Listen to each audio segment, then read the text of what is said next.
इंसान की तरह जीना चाहिए, इंसान की तरह रहना चाहिए।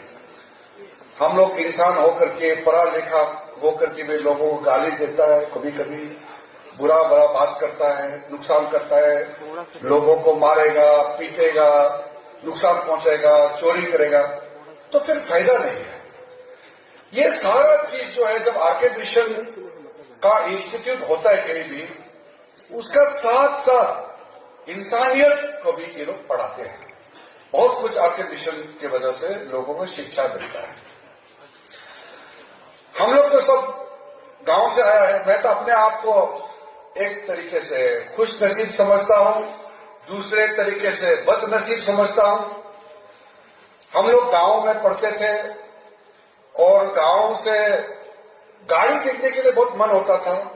गाड़ी कैसे दिखता है, सुनता था गाड़ी, लेकिन दिखने को मिलता नहीं था। गाड़ी रास्ता नहीं था, 2 दिन पैदल चलने से तब डिस्ट्रिक्ट हेडक्वार्टर पहुंचता था।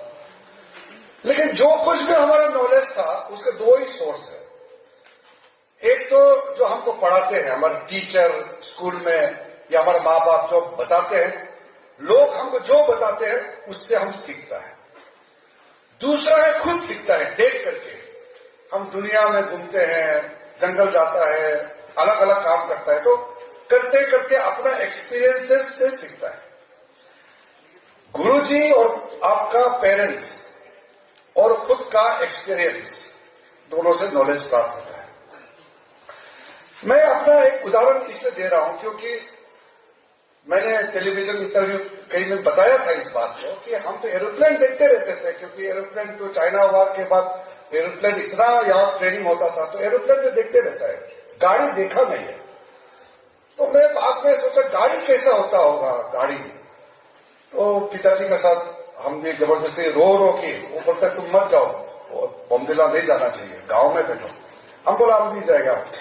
जबरदस्ती एक बार गया तो रास्ता में मेन रोड जो गिरांग से बमदिला आते, तो रास्ता में गाड़ी पहले बार मैंने जिंदगी में देखा है। तो आप समझ सकते हैं कि हम लोगों का नॉलेज का सोर्स कितना लिमिटेड था। वही गांव, वही पहाड़, नदी, उसी में ही हमारी जिंदगी गुजारते थे। और दूसरा तो मेरा टीचर जो है वही हमारा नॉलेज था। लेकिन उस टीचर, कुछ टीचर है, खास करके एक टीचर बहुत खास था और 2-3 टीचर आए थे। बहुत कुछ उनसे सीखा, और उनसे जो सीखा मैं आपको बताना चाहता हूं। आज मैं बहुत कुछ देखता हूं और बाद में कॉलेज में भी पढ़ाई किया, लेकिन मेरा जिंदगी का जो असली नॉलेज जिसका वजह से मैं आज यहां तक पहुंचा है, वो मेरा बचपन के टीचर की वजह से ही मैं यहां तक पहुंचा है।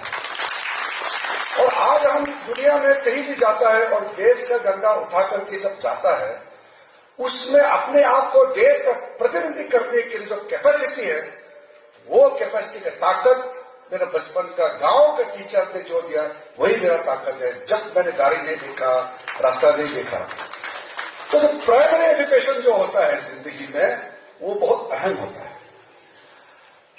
सोशल मीडिया आने से फायदा बहुत है, लेकिन बहुत नुकसान भी हो गया है। फायदा तो इसलिए कि हम लोग एक दूसरे को कॉरेस्पॉन्डेंस कर सकता है, काम तुरंत हो जाता है, डिजिटल दुनिया में हर चीज तुरंत हो जाता है। लेकिन नॉलेज की दृष्टि में अच्छा नॉलेज की जगह हमारे यहाँ के जो काफी मैंने जो देखा है, एक्सपीरियंस से मैं बता रहा हूं, वो गलत नॉलेज ज्यादा ले लेता है, क्योंकि अच्छा चीज तो कोई पढ़ता नहीं है। आज मुख्यमंत्री ने एक यहाँ स्कूल बिल्डिंग बनाया, इनोग्रेशन किया, वो न्यूज कोई नहीं देखेगा। लेकिन एक झगड़ा हो गया वहां में, 2 आदमी मारपीट हो गया अपने से, वो न्यूज हजार देखेगा। यहां कई नॉलेजेबल यहां लोग हैं, स्वामी जी सब बैठे हुए हैं, पढ़ा लिखा करके समाज में बहुत कुछ करने वाले यहां बैठे हुए हैं। आज हम लोग कभी कभी गलती करते हैं, हम लोग का चुपचाप जो है, एक तरीके से गलत चीज को बढ़ावा देना पड़ता है। जो आदमी देश को बहुत कुछ दे सकता है, समाज को बहुत कुछ बता सकता है, वो चुपचाप बैठता है, तो आपका नॉलेज लोगों को मिलता नहीं है। और जो कुछ नहीं जानता है, वो हल्ला गुल्ला करता है और समाज का हीरो बन जाता है आजकल। ये आपको सोचना चाहिए, समाज को रास्ता दिखाने लायक कौन है? आपके पास कुछ तो नॉलेज होना चाहिए, आपके पास बहुत मेहनत से जो पढ़ाई किया है, बहुत ज्ञान प्राप्त किया है, तब तो आप लोगों को बताएगा। लोग टेक्निकल एजुकेशन प्राप्त करता है, स्पिरिचुअल नॉलेज प्राप्त करता है, देश दुनिया घूम करके बहुत कुछ सीखता है, तब जाकर के वो लोगों को बताता है कि अपने अपने क्षेत्र में क्या होता है। लेकिन आजकल अच्छा चीज बताने वाला और सुनने वाला नहीं है, तो ये जो वैक्यूम जो है वो गलत तथ्य घुस जाता है। और आजकल कौन ज्यादा दूसरा को गाली दे सकता है, वो उतना बड़ा हीरो बन जाता है। ये समाज के लिए ठीक नहीं है। मैं आप लोग को इसलिए बताना चाहता हूं कि ये सिर्फ अरुणाचल प्रदेश का संदर्भ में मैं नहीं कह रहा हूं, ये हर समाज का संदर्भ में कह रहा हूं। वैसे ही दुनिया देखने से पहले आप इमरजेंसी में नॉलेज ले लिया, कहीं से 2 मिनट में पढ़ लिया, किसी का गलत वायरल कुछ फेक न्यूज पढ़ लिया और उसी को साथ मान करके पूरा आपका लाइफ चेंज हो जाता है। इसलिए कंट्रोल तरीके से आगे बढ़ना चाहिए जब तक मैच्योर नहीं होता है। इसलिए शादी हो या कुछ कानून के हिसाब से आप देखिए, उम्र के हिसाब से जब आप माइनर होता है तो उसका एक गार्जियन होता है। कभी कभी मैं सोचता हूं कि टाइम से पहले कोई भी चीज आपको मिल जाए तो उसका इस्तेमाल बहुत सोच समझ के करना चाहिए, कोई भी चीज हो। लेकिन जैसे मैंने कहा कि अच्छा न्यूज आजकल न्यूज नहीं है, और खराब न्यूज बहुत अच्छा न्यूज बन जाता है क्योंकि उसको ज्यादा लोग देखता है। इसलिए आप टेलीविजन न्यूज देखिए, मैं तो आजकल इतना न्यूज देखता नहीं हूं। टेलीविजन न्यूज में देखिए बहुत गाली देने वाला वही न्यूज बनता है।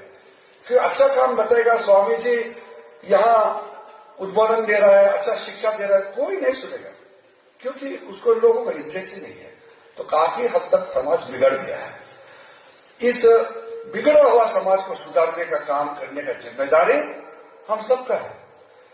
जब लंदन में आरके मिशन स्कूल का एस्टैब्लिश हुआ तो ये हर दृष्टि से यहां जो पढ़ने वाला बच्चों को तो भविष्य बहुत सुंदर बनाएगा ही बनाएगा, लेकिन समाज के इसका अच्छा गुण सबको असर से उनका भी फायदा होगा।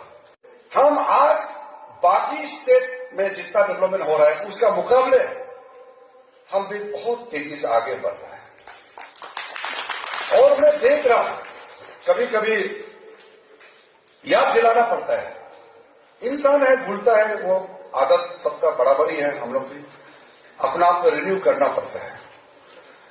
2004-5 में हम लोग का इलेक्शन का जब हुआ था तो उसमें मैंने बताया था, आगे आप देखते रहिए कि क्या चेंजेस आएंगे। जो चेंजेस आ रहे हैं वो चेंजेस मैं पब्लिक मीटिंग में बोलूंगा, लेकिन आज मैं ये कहना चाहता हूं कि स्वामी विवेकानंद जी ने बहुत ही यंग एज में वो चले गए। उन्होंने उसी समय कह करके गया कि 21वीं सदी ये भारत का सदी होगा, 21st century will be India's century। वो उस समय कह के गया, आज से 150 साल पहले। और प्रधानमंत्री जी ने जो लक्ष्य दिया है 2047, यानी कि आजादी का पूरे 100 साल हम लोग जब मनाएंगे, 25 साल बाद, ये अमृत काल का पीरियड चल रहा है, 25 साल बाद भारत पूर्ण रूप से डेवलप्ड नेशन हो जाएगा, इंडिया 2047 तक। और वो इसलिए कि आज आप देखिए हम दुनिया का 5th लार्जेस्ट इकोनॉमी है। हमारा आज के दिन में मैं आपको बात कर रहा हूं, इस वक्त हमारा 3.2 ट्रिलियन जीडीपी हमारा साइज है।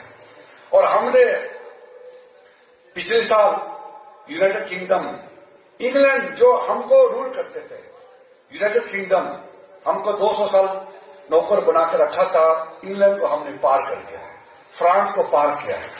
अभी हम 5वें नंबर में हैं।